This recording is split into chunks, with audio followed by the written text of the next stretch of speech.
Guys welcome back to our channel. ഞാൻ നോക്കുന്നത് രാവിലെ തന്നെ ഇത് ഒരുത്തിയത് യൂണിഫോമൊക്കെ ഇട്ട് കുളിച്ച് സെറ്റായി വന്നിട്ട് അന്നേരം പിന്നെ ഒന്നും നോക്കില്ല, ഗെറ്റ് റെഡി ടു സ്കൂൾ അങ്ങ് എടുക്കാമെന്ന് വിചാരിച്ച്. പിന്നെ ഞാൻ എൻ്റെ പരിപാടി എന്തേനു, ഇവളെ പിന്നാലെ ക്യാമറയും കൊണ്ട് ഇങ്ങനെ നടക്കല്. ഞാൻ നടന്ന അവസാനം ഇവള് ഭയങ്കര പരതൽ, അത് വീഡിയോ എടുക്കാൻ പറഞ്ഞു. പരതി അവസാനം ഇവൾക്ക് സാധനം കിട്ടി. എന്താണെന്നറിയോ, ഇവൾ ഇത്ര നേരായിട്ടും കുത്തിരുന്ന് പരതിയ സാധനം ഒരു കുഞ്ഞി കാതിൽ. ഓക്കെ, സംഭവം എന്തായാലും കിട്ടിയല്ലോ. ആ കാതിലൊക്കെ ഇട്ട് ഇവര് പൊട്ട് തൊട്ട് ഐലൈനർ കൊണ്ട് കണ്ണെഴുതി. ഞാൻ വിചാരിച്ച് ഇന്ന് ഇവളെ മുഖത്തൊരു താജ്മഹാൽ പണിയെന്ന്.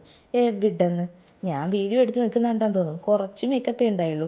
അങ്ങനെ ഇവിടെ വലിയൊരു കഷ്ണം പുട്ടെടുക്കുന്നുണ്ട്, ഒരു ഗ്ലാസ് ചായ വയ്ക്കുന്നുണ്ട്. ഇപ്പം ചെറുപാരി കറി അങ്ങോട്ട് പാരും. നിങ്ങൾ വിചാരിക്കും ഈ ഒരു പുട്ട് ഇവിടെ തിന്നി എന്ന് വെച്ചാൽ വെറുതെയാ, പകുതിയും പൂച്ചക്കിളതാ. ഞാൻ മുറ്റത്തോട്ട് ഇറങ്ങിയത് ചെറിയ മയിലും ചാടുന്നുണ്ടേനെ. അപ്പം ഞാൻ വിചാരിച്ചു മുറ്റത്ത് കൂടെ നടക്കാമെന്ന്. മുറ്റത്ത് കൂടെ നടന്നപ്പോൾ എനിക്കൊരു സാധനം കിട്ടി. ഇതിൻ്റെ പേരറിയെങ്കിൽ കമൻറ്റ് ചെയ്യുക.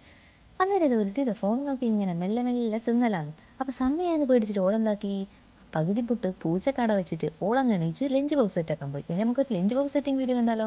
അപ്പോൾ ലഞ്ച് ബോക്സിലേക്ക് വേണ്ടിയിട്ട് അവൾ പപ്പടം, ചോറ്, ഉപ്പേരി എടുത്തിട്ട് അങ്ങ് കൂട്ടിയങ്ങ് വെച്ച്. ഇനി എന്താ വേണ്ടേ, വെള്ളം. ഇനി എന്താ വേണ്ടേ, ഇനിയൊന്നും വേണ്ടല്ലേ. അപ്പോൾ ടാറ്റ ബൈ ബൈ സീ പറഞ്ഞാൽ പോയാൽ മതി. അങ്ങനെ അവളത് നടന്ന് പോയി.